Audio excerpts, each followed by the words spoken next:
Donc moi je suis Judith Louillot, je suis médecin généraliste et je suis membre de l'association Génération Future. Je suis un des relais locaux de Génération Future. Les produits en agriculture biologique peuvent avoir un prix de revient plus élevé. Et donc pour ça, en fait, pour éviter ça, en fait, il faut effectivement changer notre façon de consommer, manger par exemple plus végétaliser son alimentation. Et en fait, comme quand je fais des stands, des tenues de stand, je vois que parfois les gens ne savent pas très bien cuisiner les légumineuses ou le sarrasin. Et c'est pour ça que j'ai eu envie de faire cet atelier sur le sarrasin. Donc les légumineuses comme les lentilles, les fèves, les pois chiches, les haricots. Et figurez-vous que le sarrasin n'en fait pas partie. Il ne fait pas partie ni des céréales ni des légumineuses. Le sarrasin, en fait, il fait partie de la famille des polygonacées. Et le polygonacé, en fait, c'est une famille à part qui a une caractéristique très particulière. C'est qu'en fait, il a tous les acides aminés essentiels, toutes les protéines essentielles. Si vous voulez, le sarrasin, c'est un peu notre quinoa à nous. Et les Bretons, et d'ailleurs dans le reste de la France, ils mangeaient du sarrasin, parce qu'en fait, dans le sarrasin, il y a tous les acides aminés essentiels, on n'est pas forcément obligé de l'associer à une légumineuse. Et ça va s'appeler le kasha. En fait, en Pologne, on mangeait beaucoup de kasha, en Roumanie, et voilà, dans ces pays de l'Est. Donc, avec le kasha, alors, on va pouvoir avoir plusieurs utilisations. D'une part, nous maintenant, on peut le saupoudrer sur des salades, sur des entremets, sur des flancs au chocolat, sur ce qu'on veut.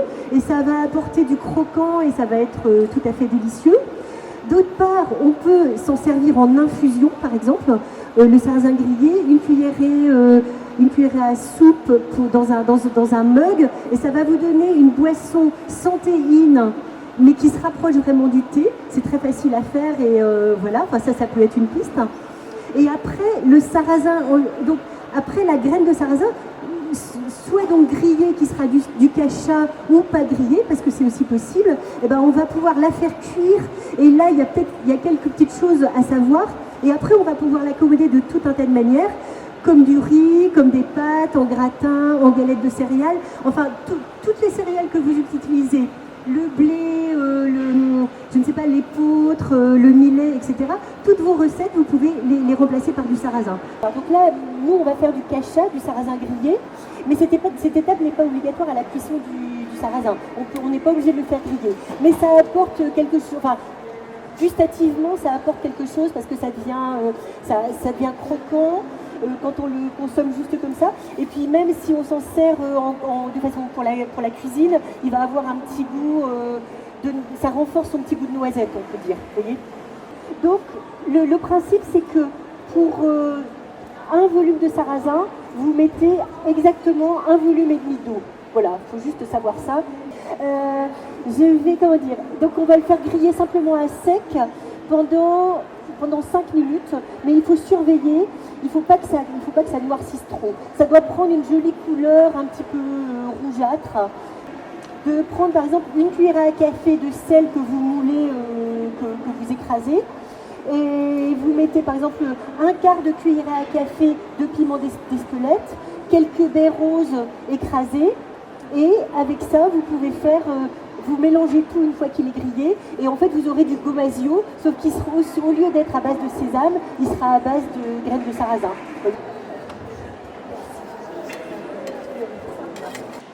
Bonjour, je m'appelle Dalcoen Séverine, je suis naturopathe au salon Natura Bio 2022. Je suis avec ma collègue qui vend donc des compléments alimentaires et des huiles essentielles.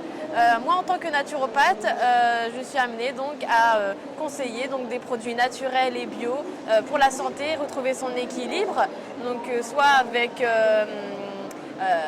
j'utilise donc la réflexologie plantaire, l'hypnose pour des rééquilibrages énergétiques et émotionnels et donc des compléments alimentaires. Je laisse ma collègue parler de ces produits. Merci Séverine. Donc Amandine, j'ai fondé Anakao Nature. C'est une marque de compléments alimentaires, huiles végétales et huiles essentielles qui viennent exclusivement de Madagascar. Donc je travaille en direct avec les producteurs parce que j'ai souhaité valoriser leur travail. Après avoir vécu 2 ans à Madagascar, j'ai vraiment eu envie de garder un lien avec le pays et de valoriser leur travail auprès des Européens. Et donc j'importe l'ensemble de ces produits. Donc, de la poudre de baobab par exemple, connaît pas forcément trop en France. De la spiruline un petit peu plus connue, donc la vraie spiruline artisanale qui est faite par quelqu'un qui maîtrise ça depuis une vingtaine d'années maintenant, qui a fait sa thèse dessus. Le moringa, et on a aussi du curcuma et du gingembre. Et après on a différentes huiles essentielles qui sont là, donc comme le ravinsara, le géranium bourbon, le niaouli, ou des huiles végétales comme le pépin de figue de Barbarie, le marula ou encore le jojoba par exemple. Voilà, et donc je suis en association avec Séverine sur ce salon de Natura Bio pour essayer de valoriser nos deux activités et de faire connaître la naturopathie et les compléments alimentaires et l'huile essentielle, l'huile végétale au plus grand nombre. Voilà.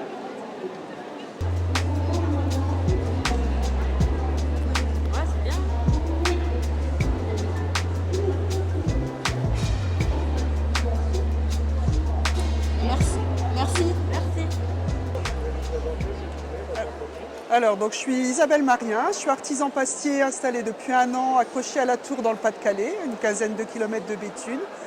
Je fabrique donc des pâtes bio avec la récolte que mon mari effectue puisqu'il est agriculteur, qui a fini sa conversion bio également. J'ai de multiples variétés, toutes les saveurs, tous les goûts, toutes les couleurs, toutes les formes également. Donc ça va faire 1 an seulement depuis le 1er janvier 2022, donc c'est assez récent. C'est une reconversion professionnelle, j'étais infirmière auparavant, donc ce qui n'a rien à voir. Voilà, et donc je travaille beaucoup avec des magasins de vrac ici dans la région de Lille et un peu sur tous les Hauts-de-France, dans l'Avesnois beaucoup également. Et bon, on a un magasin également à la ferme directement et voilà. Merci. Est-ce que vous pouvez vous présenter, s'il vous plaît, ainsi que l'association ? Oui, alors notre association a pour but, Génération Future, donc, a pour but de mettre en évidence les pesticides, spécialement dans l'air, mais aussi dans l'eau, puisque c'est un sujet qui est actuellement au cœur de l'actualité. Ça a été mis en évidence lors d'une émission parue sur la 5, mais aussi dans les journaux, Le Monde et le Nouvel Obs, où les dépassements ont été constatés dans l'eau. Ces dépassements, nous les avons constatés également lors de campagnes de mesures que nous avons effectuées l'année dernière et cette année, dans des proportions qui sont préoccupantes, puisque les éléments qui ont été retrouvés sont en grande majorité CMR, c'est-à-dire cancérogènes, mutagènes et reprotoxiques.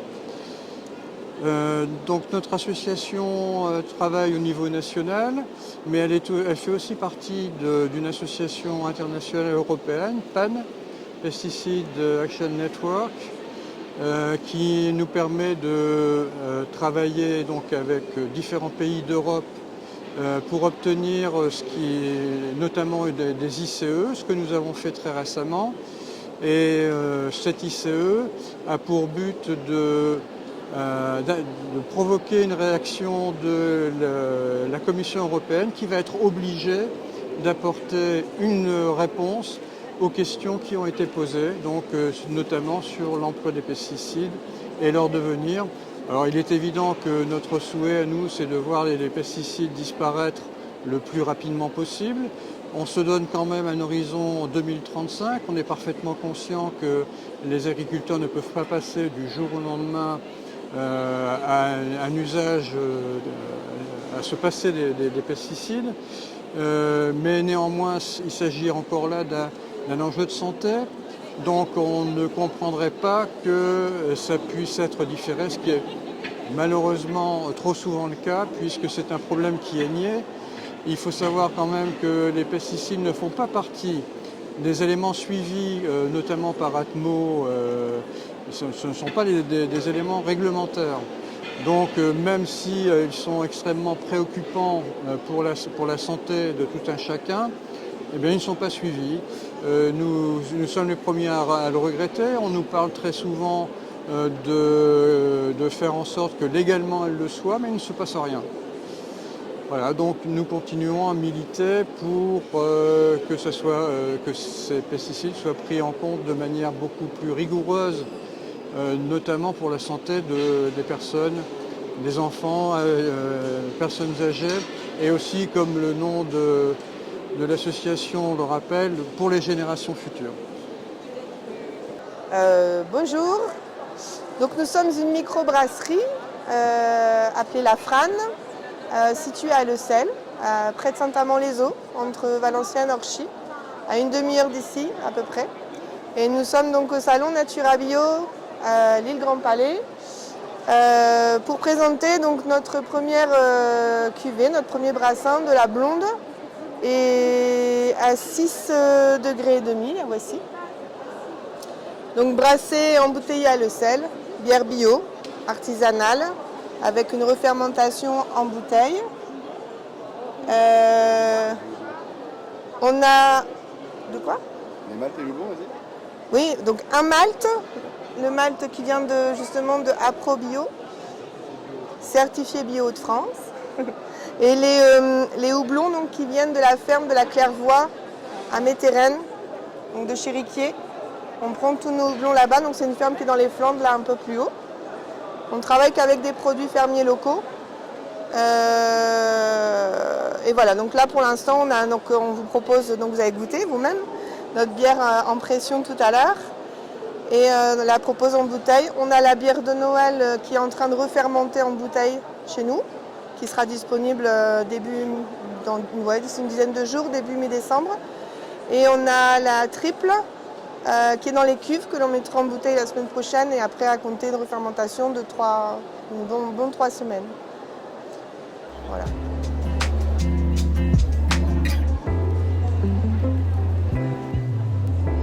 Donc en fait, nous sommes une jeune entreprise puisque nous avons créé un atelier de fabrication de moutarde artisanale à la Meule de Pierre depuis 4 mois. Donc c'est un projet que nous avons monté depuis 2 ans, bien avant la pénurie de moutarde. L'idée était de se pencher sur ce produit en fait, qu'on connaît peu, qu'on connaît juste d'un point de vue industriel. Et nous avons contractualisé avec un agriculteur qui, depuis 4 ans, cultivait de la moutarde, mais la transformait uniquement en huile. Et il nous a proposé en fait, de fabriquer de la moutarde pour sa ferme. Et donc on fabrique de la moutarde pour sa ferme sous son nom et de la moutarde sous le nom que nous avons créé, Atelier Honoré. Donc voilà, depuis 4 mois. Qu'est-ce que je peux vous dire d'autre? Pour ce projet, donc il y a un projet de reconversion aussi professionnelle. Donc nous avons en fait rencontré des jeunes agriculteurs de la ferme des Éboissons à Amiens, donc localement, on a fait un sourcing local. Donc ces jeunes agriculteurs nous fournissent notre vinaigre de cidre, donc avec lequel on travaille. On travaille tout en bio avec du thym citronné et de l'estragon qui vient d'une coopérative dans le centre de la France qui nous approvisionne 1 fois par an. Et on prend notre sel sur l'île de Ré, à la coopérative de l'île de Ré pour avoir du sel sans anti-agglomérant en fait. Voilà, donc du sel complètement naturel. Voilà, après un petit clin d'œil, Atelier Honoré, parce qu'en fait, donc c'était mon projet, cette moutarde, et mon papa était boulanger, pâtissier, donc d'où Honoré, le saint patron des pâtissiers boulangers.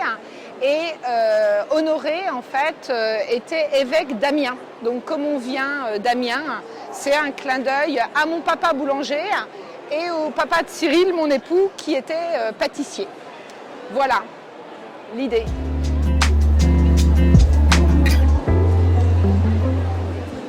Bonjour, donc je m'appelle Natacha. Je suis éleveuse de chèvres angora depuis pratiquement 14 ans. Mon élevage est installé entre Valenciennes et Cambrai dans un petit village qui s'appelle Vertin.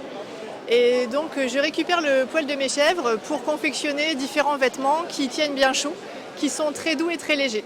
Donc il y a à la fois des chaussettes, des pulls, des plaids. Et aussi je propose du filet tricoté pour les personnes qui aiment tricoter puisqu'il y en a énormément dans la région.